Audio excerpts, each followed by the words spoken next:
The keeper's cottage stands in a sheltered coombe or narrow hollow of the woodlands, overshadowed by a mighty Spanish chestnut, bare now of leaves, but in summer a noble tree.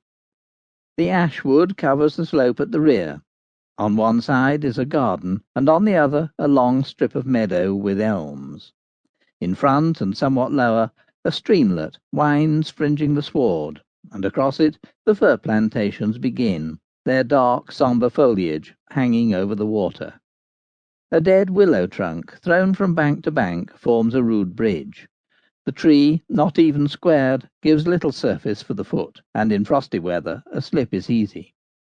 From this primitive contrivance, a path, out of which others fork, leads into the intricacies of the covers, and from the garden a wicket gate opens on the ashwood.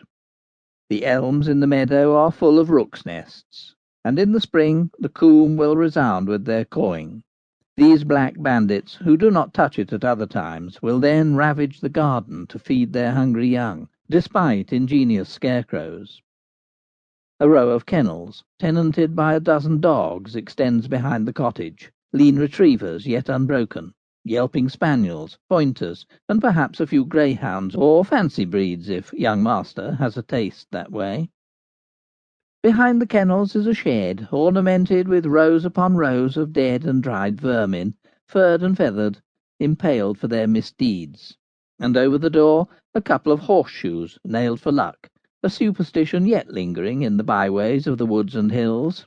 Within are the ferret hutches, warm and dry, for the ferret is a shivery creature, and likes nothing so well as to nozzle down in a coat pocket with a little hay. Here are spades and billhooks, twine and rabbit nets, traps, and other odds and ends scattered about with the wires and poachers' implements impounded from time to time. In a dark corner there lies a singular-looking piece of mechanism, a relic of the olden times, which, when dragged into the light, turns out to be a man-trap. These terrible engines have long since been disused, being illegal like spring guns, and the rust has gathered thickly on the metal. But old though it be, it still acts perfectly, and can be set as well now as when in bygone days poachers and thieves used to prod the ground and the long grass before they stepped among it, with a stick, for fear of mutilation.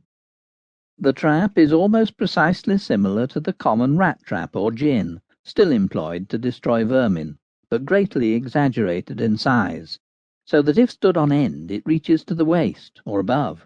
The jaws of this iron wolf are horrible to contemplate, rows of serrated projections which fit into each other when closed, alternating with spikes a couple of inches long, like tusks. To set the trap, you have to stand on the spring.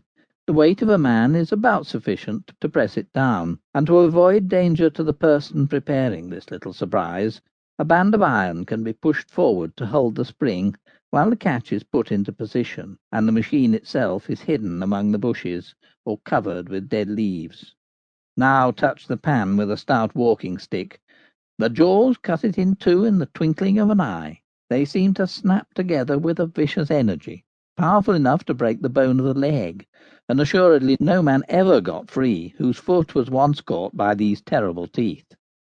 The keeper will tell you that it used to be set up in the corner of the gardens and orchard belonging to the great house, and in which the pre-policeman days were almost nightly robbed.